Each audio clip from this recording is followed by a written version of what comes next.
Hey, how you doing there again, folks? Me again, of course, Brandon Wenzel. Come back at you, another offering off my sampler platter. Yes, indeed, folks, I'm Platter video series videos I'm going to do for the while. I'll go over there, try out food and drink items. I eat stuff, I drink stuff, and folks, I'm going to talk about stuff. I'm going to let you know all that you need to know about hopefully delicious stuff. That time I'm doing this, folks, I'm not going to lie, I am not enthusiastic about this one, but I'm hoping, if nothing else, that it will get the flavor out of my mouth from the review I just did. But we'll get into that. Folks, super simple format. I'm going to go over there. I'm going to try out food and or drink items for you. Whilst I'm doing so, I'm going to yammer on about it for a bit. Whilst I'm doing that, I'm inside the truck. Whilst I'm doing that, I'm wearing a super cool shirt. Folks, when I wear super cool shirts, I just can't help myself. I need to talk about the super cool shirt, damn it. And I don't even care. I have thought about going over there and putting up a poll on my community page asking if, like, I should ditch the whole, like, you know, shirt explanation thing.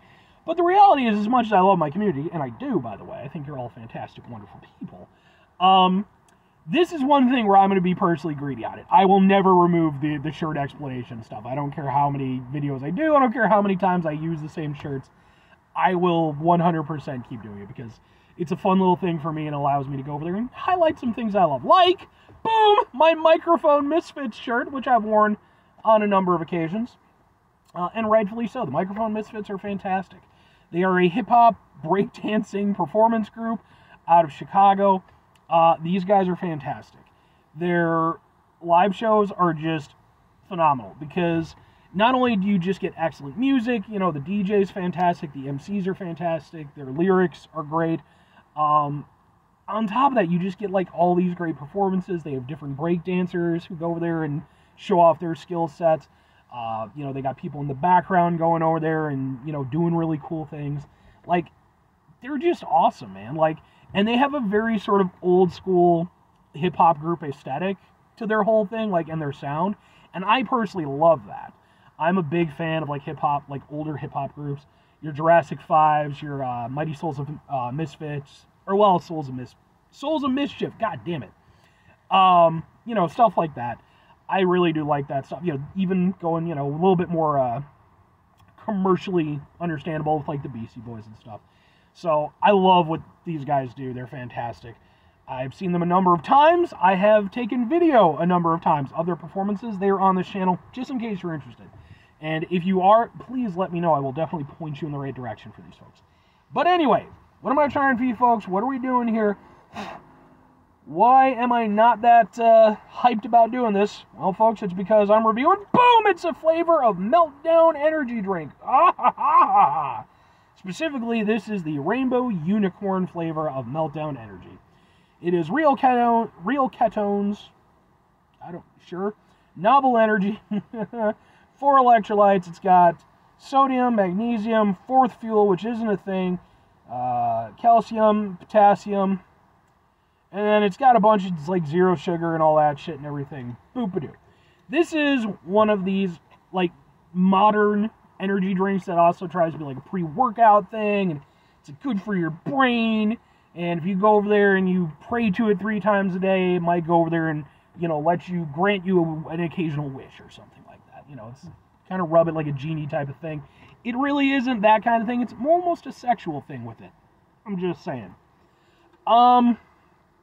Reason why I'm not super hyped about this is because I've tried one of these, one of their other flavors, and I wasn't a big fan. I was, in fact, the opposite of a big fan. I am still going to go into this, you know, just trying it as is, but, and if nothing else, I'm hoping that it gets the flavor of, boom, this out of my mouth, which is the passion fruit hibiscus ginger ale that I just tried. So go watch that video. But let's try this one out and see how it goes. By the way, Rainbow Unicorn isn't a flavor. As much as, like, and don't get me wrong, they're not the only ones to do it. Bang, I think, has one too. It's not a flavor. That's an animal. A definition of its color. Alright.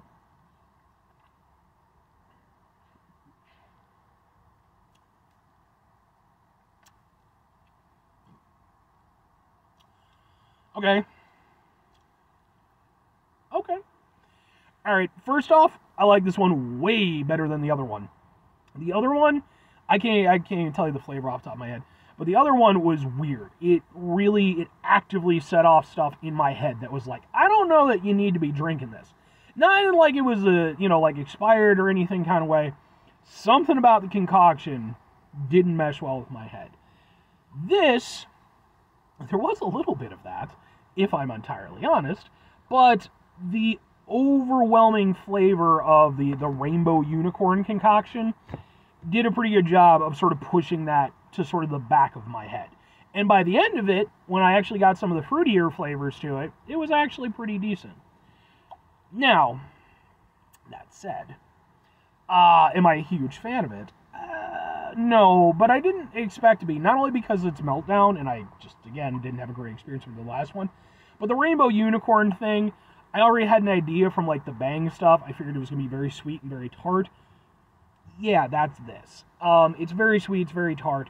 I don't need this to exist, if I'm honest with you, but I'm okay that it does. I'm sure some people enjoy it. But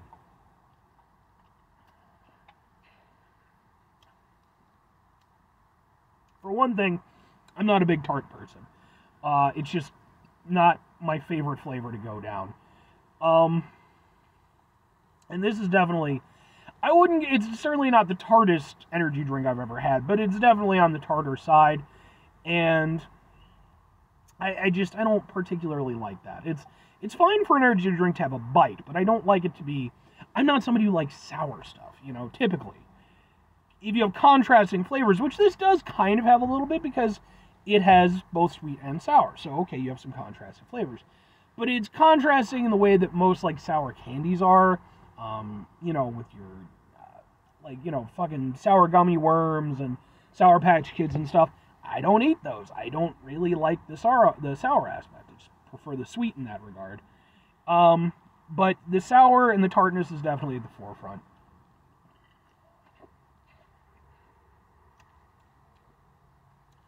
And it's definitely, I wouldn't consider it an overly sweet drink. I think the tartness is the most dominant aspect of it. But it is, it's sweet for what it is. I'll give it credit. It doesn't have like a funky zero sugar taste to it. Like the other flavors are doing a great job of masking that. And the best part about it for me is actually the tail end.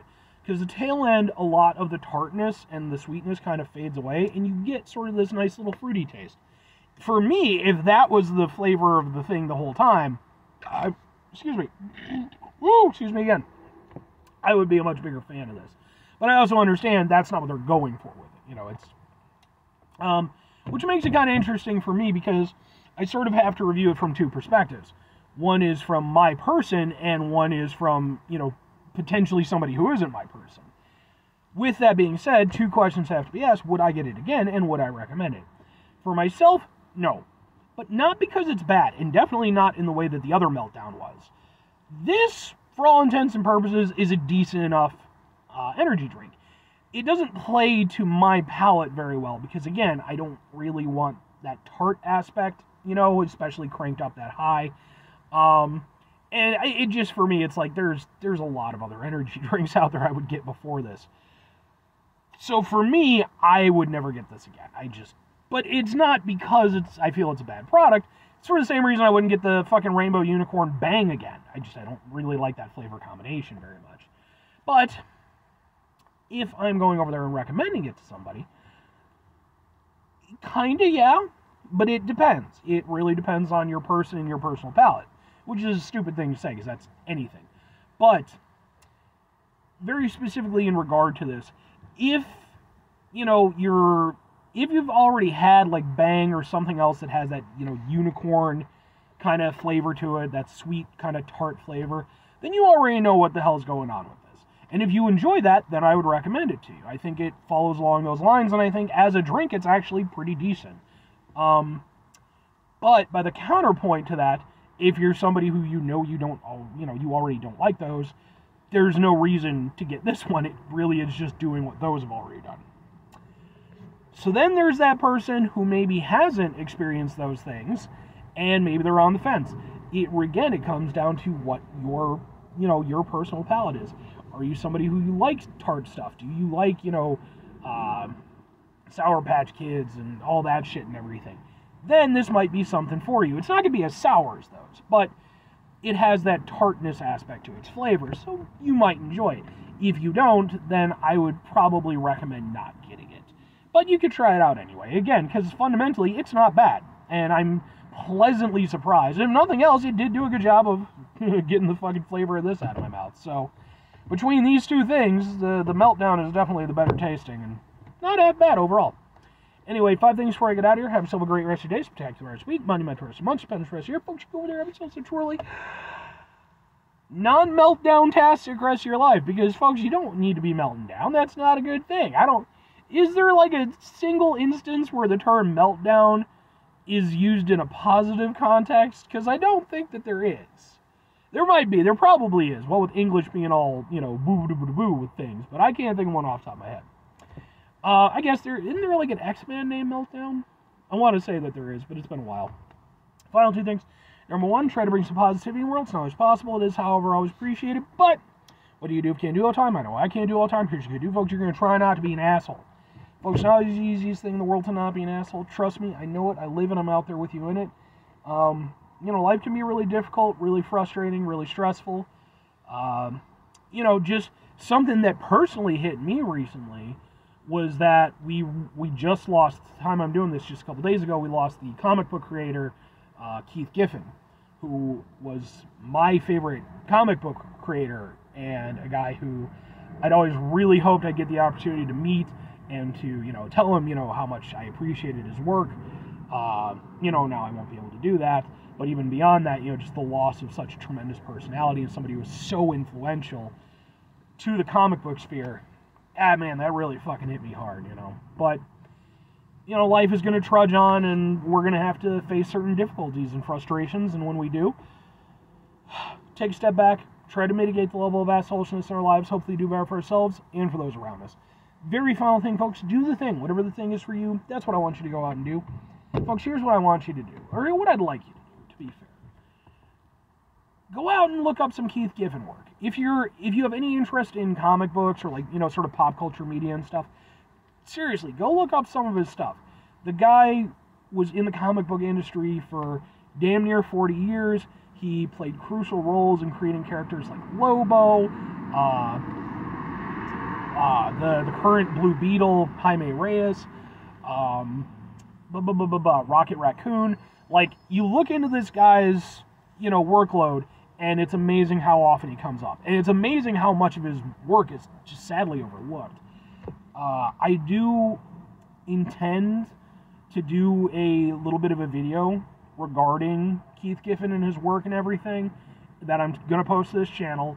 I don't know exactly when it's going to be. Probably pretty soon, but, you can ignore it if you want. That's perfectly fine. I understand it's not part of my normal content, but it's something that I feel is really important for me to do. So, in the meantime, like I said, if you like comics and stuff like that, please check out his work.